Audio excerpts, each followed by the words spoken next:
Dallas is rife with new construction, which is fantastic when it comes to opportunity, but it also means there's a lot of pitfalls and a lot of risk.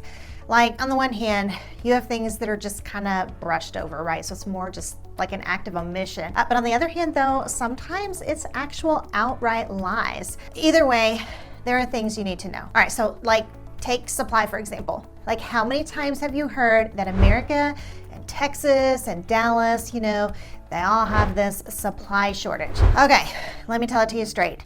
We do not have a massive supply shortage in Dallas. Like take Princeton as an example. It's a tiny suburb in Collin County. The population is only 28,000, but get this, there are currently 273 homes for sale on the MLS in Princeton. But most of those, 161 of them, all right, to be exact, are new construction homes. And this is just a really clear demonstration of the oversaturation we're seeing. Let's take a look at some of the larger and more popular cities in Collin County. I want to give you a baseline comparison here so you can see how many homes this is for sale in a tiny suburb. Allen has a population of 117,500 over 26.4 square miles. Now, an MLS search shows it has 174 homes for sale. Now, here's something to keep in mind. Okay, Allen hardly has any new construction because the city's landlocked and all pre-owned homes, but still kind of keep in mind that population, land size, and amount of homes for sale. All right, what about an even bigger city? Well, the population of Plano is 292,700 over 71.7 square miles. The MLS search on that one gives us 292 homes for sale. But back to Princeton, remember that 273 of Princeton homes?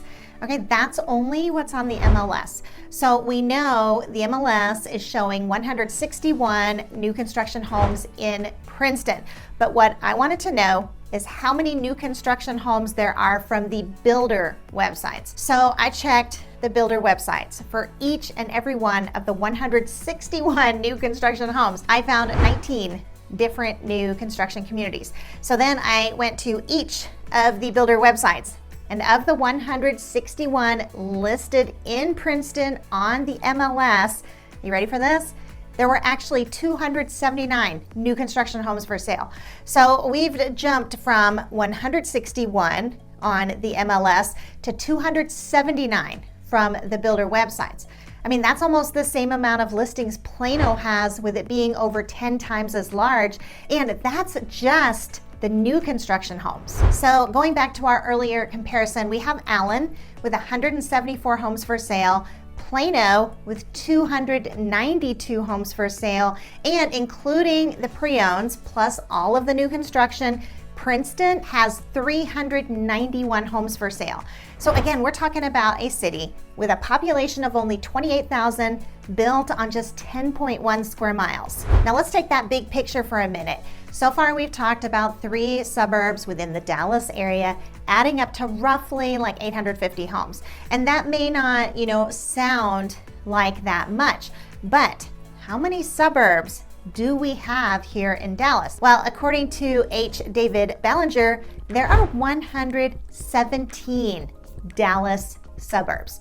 I mean, yeah, they're all of varying sizes, like some are going to be exploding with new construction and others not. But at the end of the day, all right, you end up with plenty of selection and plenty of motivated sellers. I'll show you just how motivated I'm talking about. Eastridge is a community in the McKinney, Princeton area. One builder at the community is accepting offers as low as 92% of list price with a 95% median offer acceptance rate. Now, this builder is only showing 1 home for sale on MLS. So you might think, well, why would they be accepting such low offers? But if you look at their website, okay, they actually have 34 homes for sale. All right, so you talk about your overexposure. And the thing is, I'm not the only one seeing those. Those who have taken the time to review all DFW housing inventory, not necessarily just the MLS data, they're telling a significantly different story than a supply shortage. And listen to this quote from the Dallas Morning News. It reads, compared to a couple of years ago, home buyers now have a much greater supply of inventory to pick from Todd Leung, an agent with RE/MAX DFW Associates, said in a statement. But more importantly, buyers are facing far less competition than before, and bidding wars are no longer the norm. The biggest thing you need to know about the lie of supply shortage is that the MLS is simply not an accurate depiction of what's actually available. If there's that big of a difference in only one builder at the Eastridge community, just imagine how much of a difference there is in the entire Eastridge community. As a buyer, this kind of information really is important for you. Like, if all you're hearing is that there's this supply shortage, you're going to think buying in a major seller's market. So you may compromise on the home you buy and pay way more than you need to, while in reality, there are plenty of motivated sellers out there. You just have to know where to find them. Okay, the next thing they're not telling you when it comes to new construction homes in Dallas is that we have a divided housing market. For you, this means you've got to really know your location, and I'll tell you why. On YouTube videos, you may hear speakers describe multiple offers and closing above list price, but that's probably only a few areas. I mean, that is not the Metroplex as a whole. Like we saw above, there's a big difference between real estate inventory in different cities in Dallas, and we know that inventory greatly affects sales, right? So while the multiple offers and closing above list prices may be happening in certain areas, there are many motivated builders in the exurbs of DFW. So how do you know your locations? Well, in general, Collin County is your more popular county. Also, your places with the highest rated schools, shortest commute, and most reachable prices are where you'll find high demand areas where new construction goes very quickly. I mean, sales consultants will be downright snobbish in these areas. I spoke with a builder in Painted Tree in McKinney a while back, and they don't even have that great of schools, but it is a high demand area. The sales consultant informed me their price was their price. They weren't coming down, and they weren't offering any incentives. So, our buyer was like, hey, let's move on. And that's a response I loved hearing. Now, I heard the same thing from a sales consultant in the Grove in Frisco who said they don't discount their prices because they don't have to. So you will get those responses in some areas, but there are plenty of areas where you won't. I mean, yeah, we got those responses in Painted Tree and the Grove, but our phone is blowing up right now with sales consultants in Rockwall County. I mean, we're talking cities like Rockwall, Fate, right, Royce City. Those areas are not nearly as hot, and they have a lot of inventory to place. But before you ask what you'd be compromising if you moved out there, all right, you might want to check out the Texas Education Agency's scores for Rockwall and Royce City because they both are A-rated. This is what I want you to think about. Geographical mastery in one area isn't enough in a giant place like the Metroplex where you have unlimited options of where to buy. I mean, each area is its own micro market, and the demand and negotiating ability differ hugely. Even with cities like Salina, your negotiating power is strongly linked to the school districts. Roughly the lower third of Salina is in Prosper ISD, and it's a higher rated school district. So as an example, if you go to Grand Homes in Wellsprings Estates, that's in Prosper ISD, the homes go faster and the negotiating is more of an uphill battle. But if you go to Grand Homes in Buffalo Ridge, on the other hand, completely different ballgame. It's in Salina ISD, which doesn't rate nearly as high. Sales consultants practically roll out the red carpet there. So we can know going in that since we know the geographical situation, we have an upper hand. And speaking of lower prices, let's move on to the third thing they don't tell you about Dallas new construction. New construction is driving down prices on pre-owned homes. I mean, as a buyer, this means it's a reasonably good idea to avoid buying in a development that's still like mass producing new construction. A used home cannot compete with a new and shiny one. Oh, and here's something to think about. What if other builders come in who are lower quality? Like, let's just say you bought a grand home a year ago and suddenly David Weekley starts building there. I mean, that will affect your home's value. And that's exactly what happened at Montera in Fate. So if you go and you try to sell, your neighborhood won't have nearly the value than it would have if it stayed all luxury homes. Another variable is the increase in supply. A community that comes to mind right now on that is Harvest in Argyle. Harvest has 70 homes for sale, both pre-owned and new construction. 34 of those homes are new construction. Literally, new construction is almost doubling available inventory. And that's not going to last forever, but it sure presents some opportunity right now. New construction in Harvest has accepted offers as low as 87% of list price. The builder that's accepting that 87% of list price hasn't closed a single home at full list price, and his average acceptance rate is 94%. Like as an example, one home's list price was $671,000 and it sold for only $590,000. So that's almost $100,000 less. If you think about it, builders can take a hit on one home and make up for it on another home sale, but it's not like that with pre-owns. I mean, you have individual home sellers for whom their home is probably their biggest investment. I mean, they can't compete with the big incentives builders offer either, such as the forward commitment. And so they end up with long days on the market and they have to lower their list price just to get a buyer. So if you're a buyer who wants a pre-owned home, there's a tactical decision here. If you know you'll be moving within a few years, this is probably not a good place to buy. But if you plan on putting down deep roots and staying, like let's just say like 10 years, or longer, you can know that new construction will run out eventually. And then down the road, you won't have this issue of surplus of inventory. Okay. What else aren't they telling you about new construction? Well, builders will negotiate on inventory and new builds beyond what they quote you. I've heard several realtor YouTubes say that builders offer incentives and they won't come down on price other than that. And I've heard this especially be described of new builds when you're building like from the ground up. Well, I cry foul on both fronts. New construction inventory homes, you can absolutely get the price down on. Just know it's gonna take more than one afternoon. Like many people think negotiating happens in a few hours across a big table where everyone is staring each other down.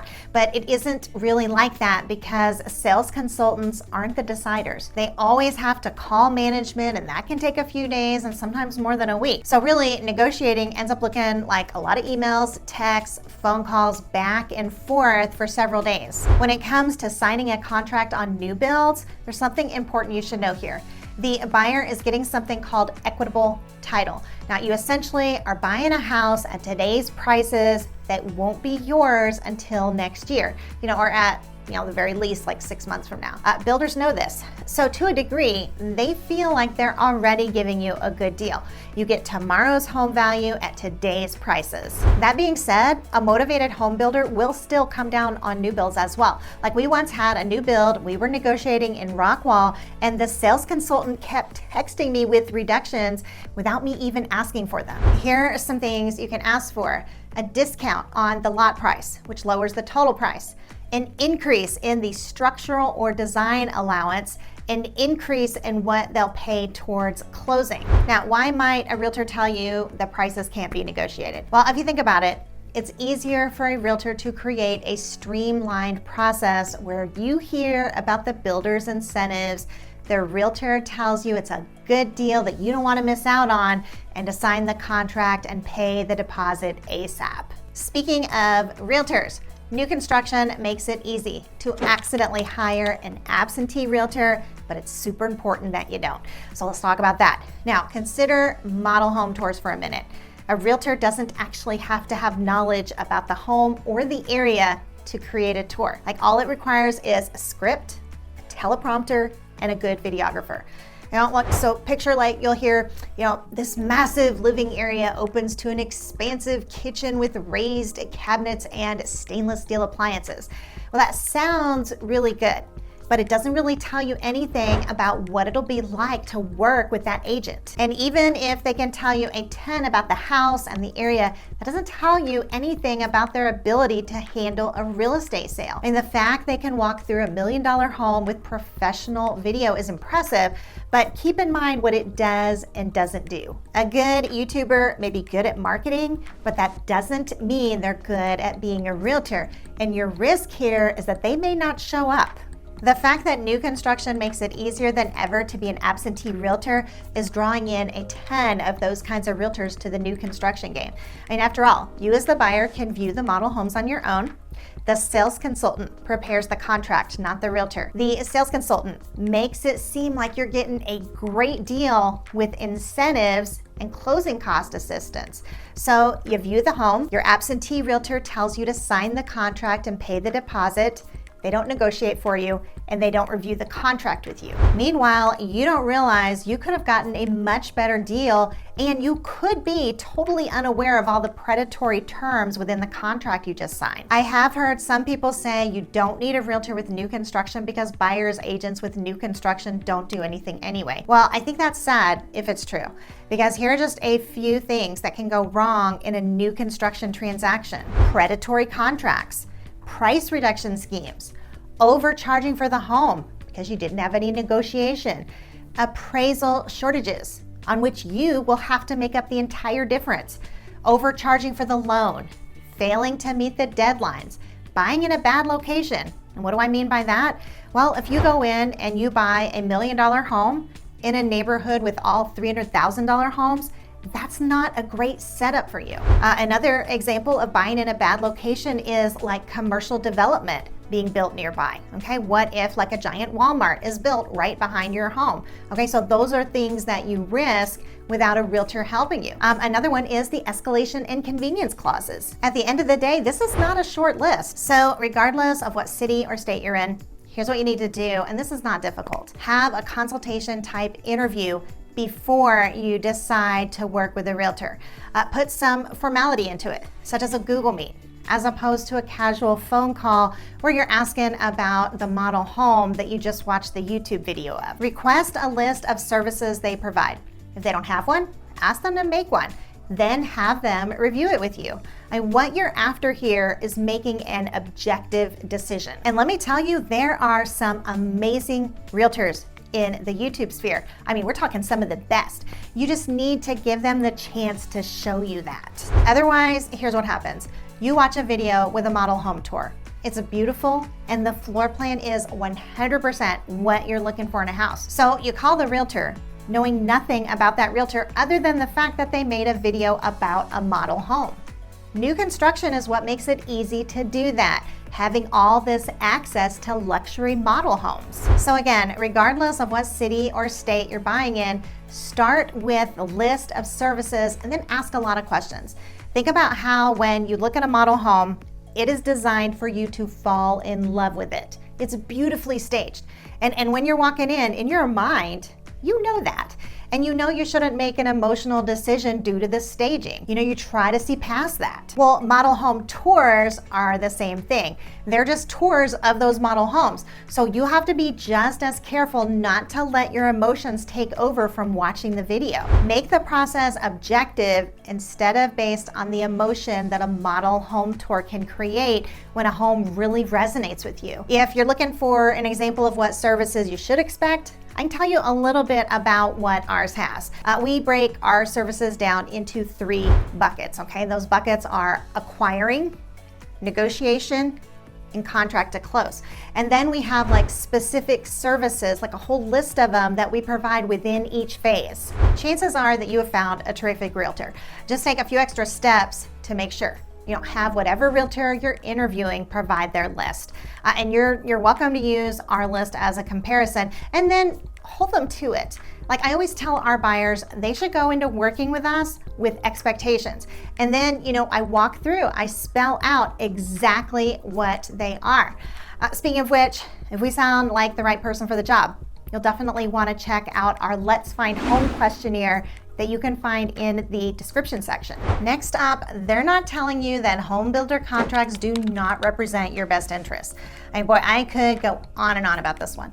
When you buy a pre-owned home, you use a contract promulgated by the state that's designed to represent both parties equally. And you will have so many more protections in that contract, but the new build contracts, they're made by builders' attorneys for builders. I mean, they inherently have predatory elements in them. Whenever I open up a contract with a builder I haven't worked with before, I'm always wondering where the predatory clauses will show up because they're always there.